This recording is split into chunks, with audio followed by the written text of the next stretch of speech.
Hello friends, നമസ്കാരം. ഞാൻ doctor Vishakha Kadakkal. നമ്മുടെ നാട്ടിൽ നിന്ന് സ്ത്രീകളിൽ ഏറ്റവും കൂടുതൽ കാണുന്ന ഒരു പ്രധാനപ്പെട്ട പ്രശ്നമാണ് അവർക്ക് മുടി കൊഴിയുന്നുണ്ട്. അതുപോലെ തന്നെ ഇടയ്ക്കിടയ്ക്ക് ഈ മുടി പൊട്ടിപ്പോകുന്നത് പോലെയുള്ള പ്രശ്നവും, അതിനോടൊപ്പം തന്നെ ചിലരെ സംബന്ധിച്ചെന്ന് പറഞ്ഞാൽ നെഞ്ചിടിപ്പ് ഉണ്ടാവും, ടെൻഷൻ ഉണ്ടാവും, രാത്രിയിൽ ഉറക്കക്കുറവുണ്ടാവും, ശരീരത്തിൻ്റെ അകത്ത് ഭയങ്കരമായിട്ടുള്ള ചുട്ട് നീറ്റൽ പോലെയുള്ള പ്രശ്നങ്ങൾ ഉണ്ടാകാറുണ്ട്. ചിലർക്കാണെങ്കിൽ ഈ വയറ് റിലേറ്റഡ് ആയിട്ടുള്ള പ്രശ്നങ്ങൾ ഉണ്ടാകാറുണ്ട്. അപ്പോൾ ഇങ്ങനെയൊക്കെയുള്ള പ്രശ്നങ്ങളും മസിൽ പിടുത്തമൊക്കെ വരുമ്പോൾ സ്ത്രീകൾ പൊതുവെ വിചാരിക്കും ഇത് തൈറോയിഡിൻ്റെ പ്രശ്നമാണ്, അതുകൊണ്ട് തന്നെ ഇവരുടെ TSH ഒക്കെ ഒന്ന് ചെക്ക് ചെയ്ത് നോക്കണം എന്ന് പറയും. അപ്പോൾ ചെക്ക് ചെയ്ത് നോക്കുമ്പോൾ ചിലർക്ക് നോർമൽ ആയിരിക്കും, എന്നാൽ ചിലരെ സംബന്ധിച്ച് വ്യത്യാസം ഉണ്ടാവും. പക്ഷേ ആ വ്യത്യാസം വന്നു കഴിഞ്ഞാലും ഇവർ ചെയ്യുന്ന എന്താണ്, സാധാരണ തൈറോനോമിൻ്റെ ഗുളികയൊക്കെ വാങ്ങിയിട്ട് കഴിക്കാറുണ്ട്. അപ്പോൾ കഴിച്ചു കഴിഞ്ഞാൽ ഈ പ്രശ്നത്തിൻ്റെ അകത്ത് യാതൊരു വിധ മാറ്റം ഉണ്ടാവുന്നില്ല. അപ്പോൾ രോഗം എന്താണെന്ന് അറിയാത്ത ഒരു കൺഫ്യൂഷനിലേക്ക് പോകും.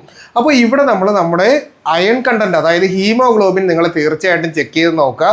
ഇതിൻ്റെ അകത്ത് കുറവുണ്ടെന്നുണ്ടെങ്കിൽ നമുക്ക് ഈ പറയുന്ന ലക്ഷണങ്ങൾ, പീരീഡ്സിൻ്റെ സമയത്ത് വേദന, അമിതമായിട്ടുള്ള ബ്ലീഡിങ് മുതലായിട്ടുള്ള പ്രശ്നങ്ങളൊക്കെ ഉണ്ടാകാനുള്ള സാധ്യതയുണ്ട്. അപ്പോൾ നമ്മൾ ഇപ്പോൾ അയൺ സപ്ലിമെൻ്റ് എടുക്കണമെന്ന് ഞാൻ പറയുന്നില്ല, പക്ഷേ അതിന് പകരമായിട്ട് നിങ്ങൾ ഇപ്പോൾ ബീട്രൂട്ടിൻ്റെ ജ്യൂസ് കഴിക്കുക, അല്ലെങ്കിൽ ബീട്രൂട്ട് കഴിക്കുക, നമ്മുടെ മാതള നാരങ്ങ കഴിക്കുക, ഉണക്കമുന്തിരി കഴിക്കുക, അതുപോലെ തന്നെ ഫ്ലാക്സ് സീഡ് കഴിക്കുക.